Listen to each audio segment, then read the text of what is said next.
Bueno, pues hoy tenemos en Los Ojos del Búho un nuevo invitado. Este invitado tiene varias características particulares. Es un hombre que lleva toda una vida trabajando en el mundo del desarrollo humano. Lo hace a través de la parte a veces esotérica, a veces terapéutica. Conoce muchísimas técnicas, muchísimas terapias, muchísimas situaciones sobre religiones, sobre creencias, sobre símbolos. Y por supuesto es un amigo entrañable, mi querido y estimado Luis Rizzo. ¿Cómo estás?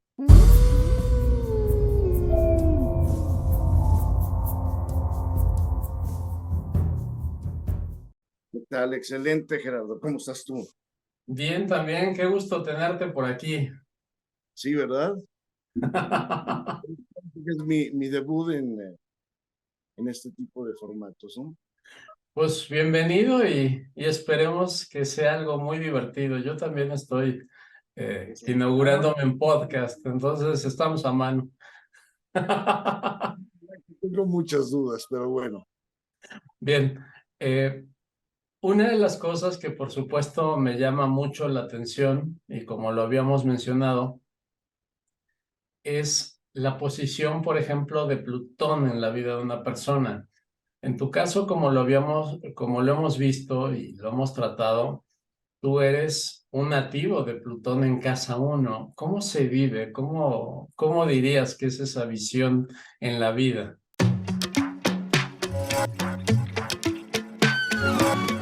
Pues mira, interesantísimo porque mi enfrentamiento con la muerte fue desde muy pequeño, desde muy chico. A la edad de 3 años, yo tenía una relación entrañable con mi abuelo y muere a los 3 años, el cual yo, pues, recuerdo perfectamente, ¿no?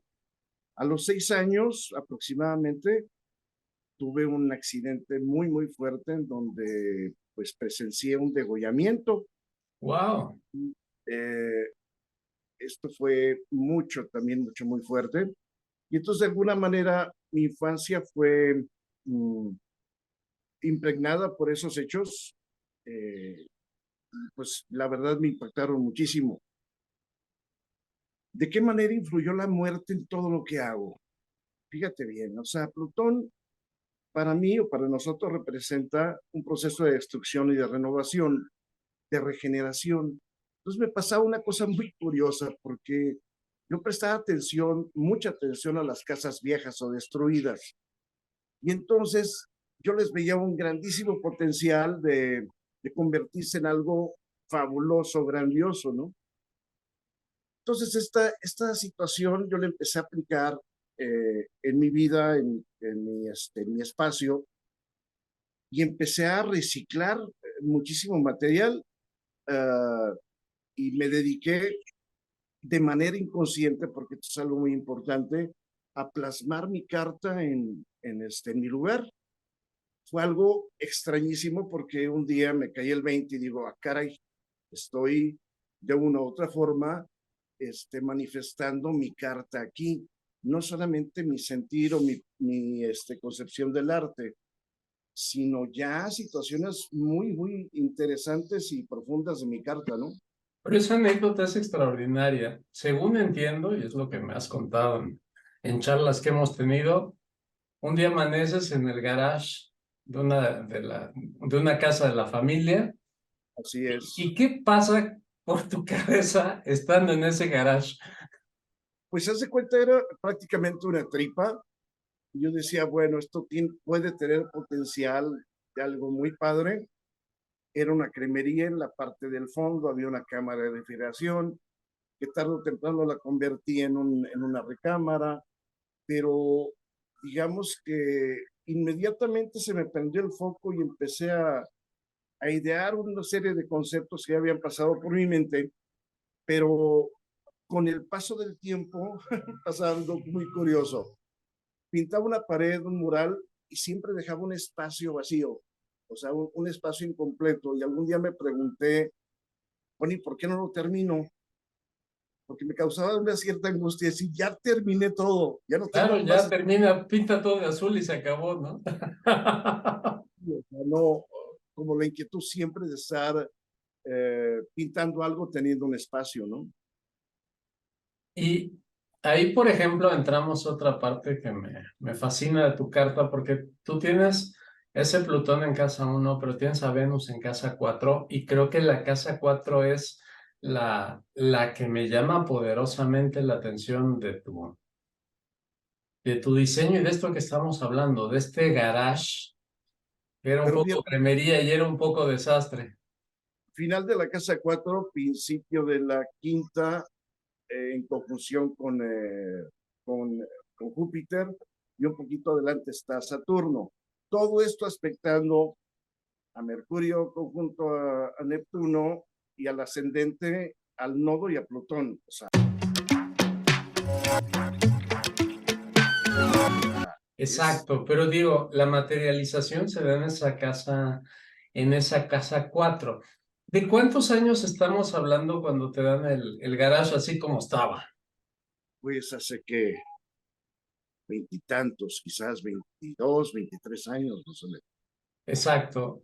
¿Y qué es lo que me fascina de aquí? Tienes un Plutón en casa 1 que básicamente dice, quiero, quiero algo que se parezca a mí, pero entendamos que el diseño de un Plutón en casa 1 nunca termina, porque es como ponerle el planeta de la destrucción, que es como si tuviera contador tras contador tras contador en las etapas de vida y se volviera a regenerar.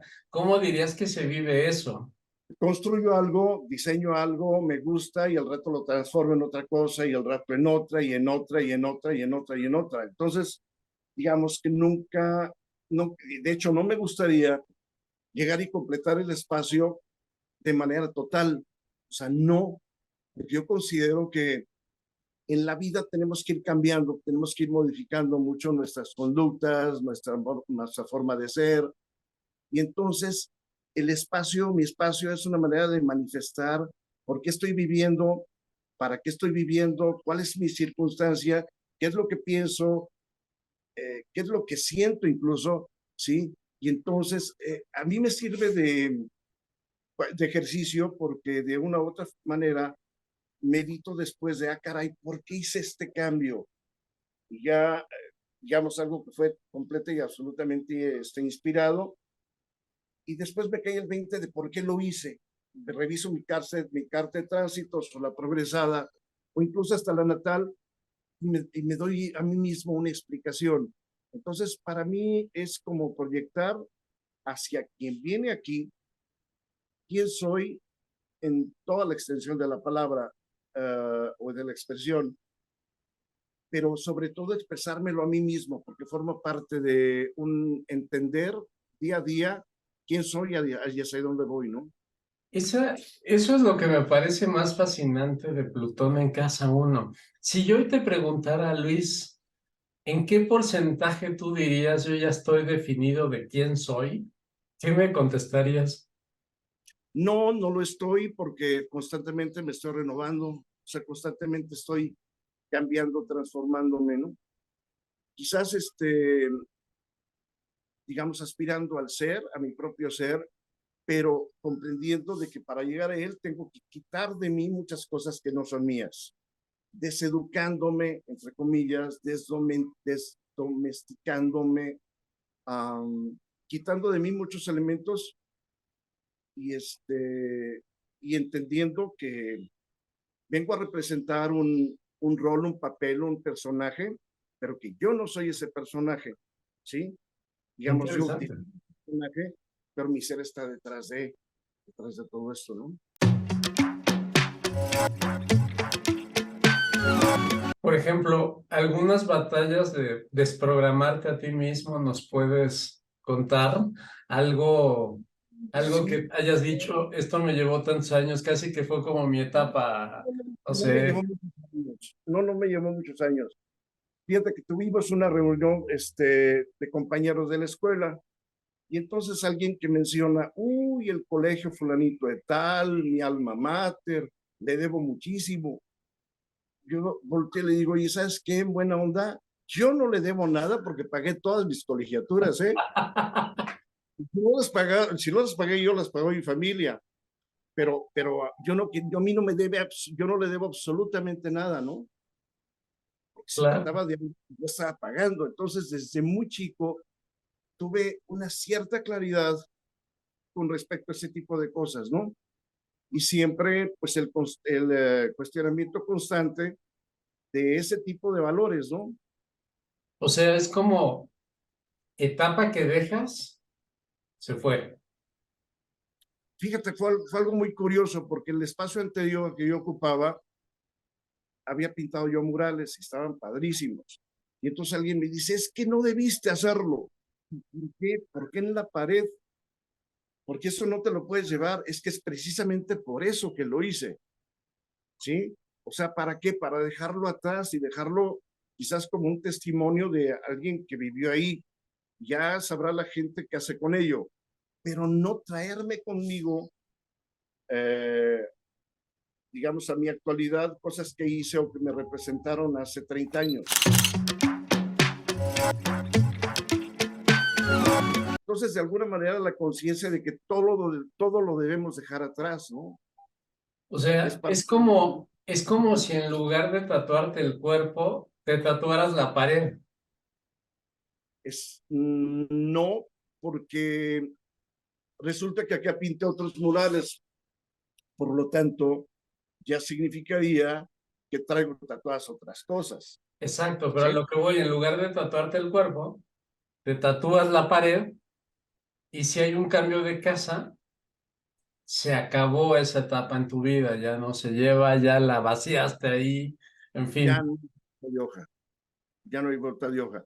Fíjate que yo, cuando comprendí a profundidad Plutón, me di cuenta del profundo significado que es experimentar la muerte nosotros todo el tiempo, ¿sí? Ese concepto tuyo me fascinó, compártenoslo para escucharlo. O sea, el vivir la muerte todos los días nos puede significar la renovación constante de nuestro propio ser e ir quitando todo aquello que no es nuestro, ¿sí? O sea, yo le preguntaba, en lo que suena a una amiga, le digo, oye, ¿para ti qué representa la pureza? No, pues que la santidad, que la mojigatería, bla, bla, bla, bla. ¿Sabes qué? No, andas mal, ¿sí? La pureza es simplemente recuperar todo lo que en esencia eres y quitar de ti todo lo que no te pertenece, todo lo que no eres tú. Eso para mí es la pureza, ¿sí? Igual puede estar equivocado, ¿verdad?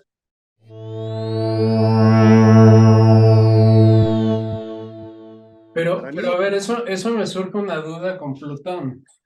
Desde sí, Plutón, ¿en qué momento vivirías esa pureza? Porque desde el punto que nos dices, estás pues cambiando todo el tiempo. es infinito el camino, ¿no? Es infinito. O sea, lo divertido es que yo siento que esta evolución o la evolución del ser humano, tarde o temprano nos vamos acercando a la fuente, ¿no? Pero el camino es larguísimo, ¿sí? Y eso es parte de lo divertido, ¿no? O O sea, sea, no, es como el principio del carbón y del diamante. Nacemos carbón y el trabajo que tú te estás refiriendo es y dar capa y capa y capa hasta tocar al diamante. exactamente, exactamente, ¿no? A mí me llamaba mucho la atención el concepto de Saibaba del Vibhuti, que es la ceniza sagrada, cómo cómo era santa esa ceniza, cómo era sagrada, ¿no? Pero comprendí, en mi percepción, que era la materia prima del diamante, ¿sí? Algo que es tan vil, entre comillas, o tan simple como el diamante, como el carbón, cómo se transforma en un diamante con base a la presión, al esfuerzo, al trabajo continuo, ¿no?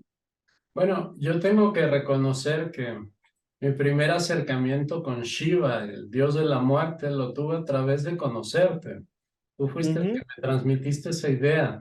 Háblanos un poco de ese Shiva que engloba todo este concepto. ¿Quién es? ¿Qué hace? ¿Para qué sirve?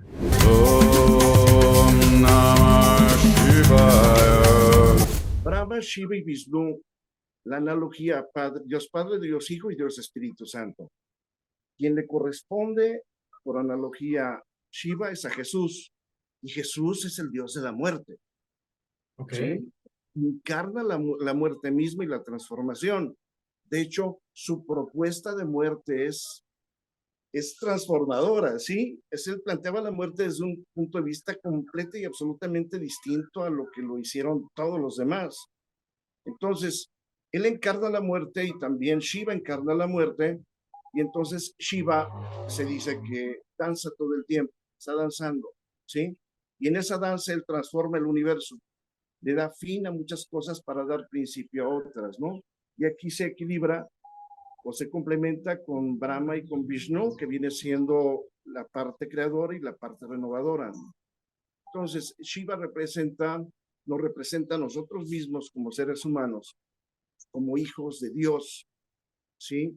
En este ejercicio o en esta aventura de irnos descubriendo a nosotros mismos y transformándonos, no transformándonos, porque esta palabra se ha usado mucho y yo creo que más bien no te tienes que transformar en nada, simplemente tienes que recuperar tu esencia, tu ser, tu pureza. Y eso es lo que más me fascina, porque atrás de ese Plutón en casa 1 que tú mencionas y del cual obviamente eres experto, porque te lo dieron desde el primer respiro de tu vida, la destrucción permanente no nos lleva a una anarquía.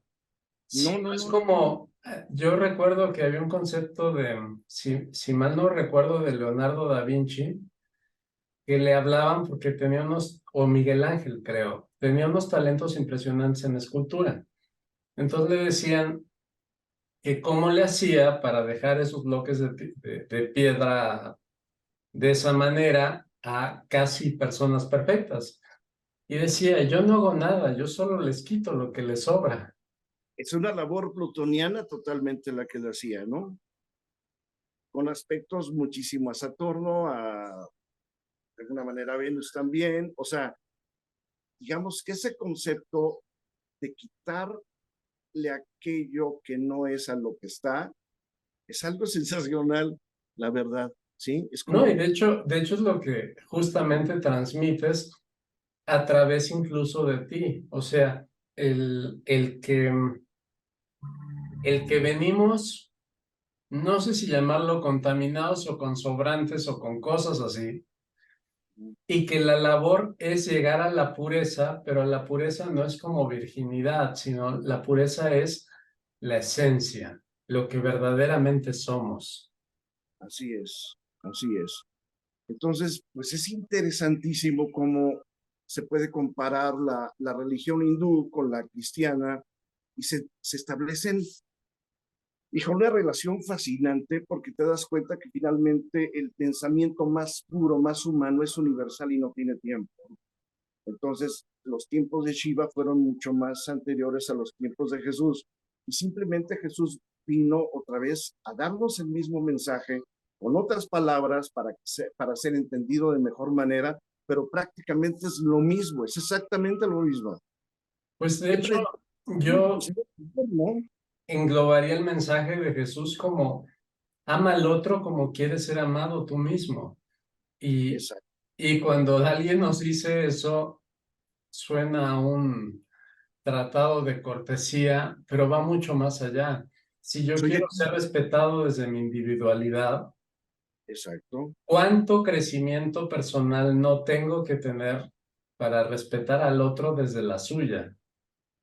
Pues sabes que vivir las heridas de Quirón, probablemente, ¿no? O sea, el sufrir eh, para encontrar ese sentido de compasión que nos hace fraternos para con los otros, ¿no? No se puede comprender el dolor si no se ha experimentado antes, ¿no? No se puede disfrutar del placer si no has experimentado el dolor también. Entonces, pues no deja de ser un juego como muy divertido, ¿no?